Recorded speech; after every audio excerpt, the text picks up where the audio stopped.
And they are, you know, they see us as a food source. We try to have all of our. So I am going to go wash my hands. Heidi can answer questions because I will forget I have blood on my hands and I will push my hair back or rub my eye. You've done that before. I have done it. But Heidi can answer any questions for you. Have you seen falcons before? Pretty neat. Maybe one time. So we have the peregrine here.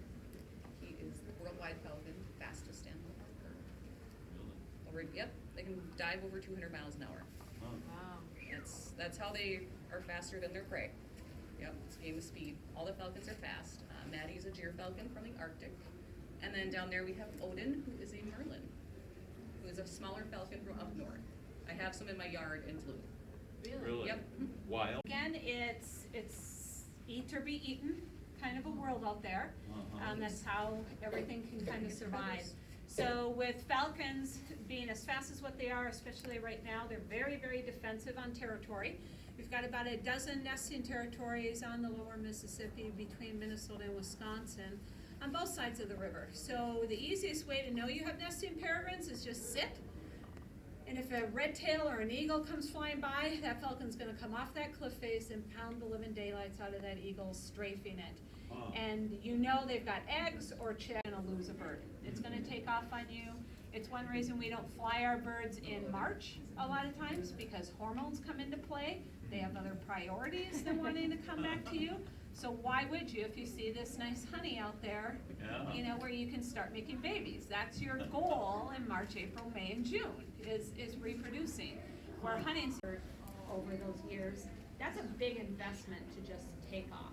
And nobody is really willing to do that responsibly. It can happen any time of the year. But again, you're dealing with a wild animal. They're not my dog at home. They're not even cat-like, where I don't. It also helps the bird be a little bit more confident, but also, more importantly, I think if I showed up with a bird in horrible feathers, broken feathers, abrasions on the head, what are you gonna think?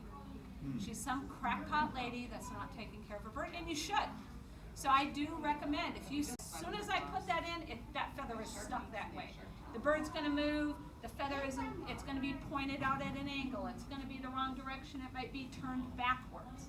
So what he'll do is he will molt those feathers out come June. So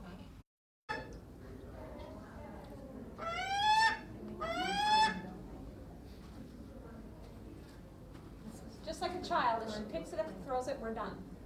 Because she will do that 4, 5, 6, 7 times, and I'm just the parent that continues to pick the pacifier up off the floor, because the child wants to see you pick the pacifier up the floor, and how many times are you willing to do that? They will do, I swear they will do that. So I don't play that game. I'm too old. I understand why bats are important. I'm not going to kill them, but they still scare me. It's just who I am. Some people are afraid of birds. Some people are terrified of birds. I used to work with a woman, she grabs wolves, for crying out loud, down in Arizona and New Mexico. And I took her out hunting with me, not knowing she was terrified of a bird. And this little 100-pound woman dived under my truck so fast to get away from a red tail that was sitting on top of the truck. And she's like, I'm not coming out until that bird goes away. You get that bird back in that truck, I'm living under this truck forever. We have dead spirits or things like that. So understanding more about what the birds do. Hose, Okay. the plastic fire hose, it's like on a much smaller scale. That's a great one. And it's something that's used for like tie downs for boats and things like that.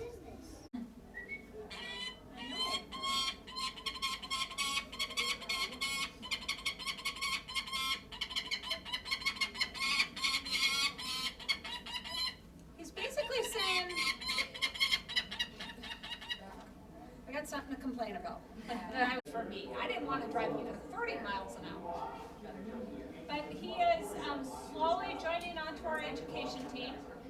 He's got a pretty important job to do and talk about how we came really close to losing him because of DDT, just like with bald eagles. DDT affected a lot of different animals out there. It also affected us. It just didn't affect us to the same degree it did wildlife. So these guys taught us really early, hey, maybe we ought to do something about this DDT. So the best thing we did for eagles and peregrines was ban DDT.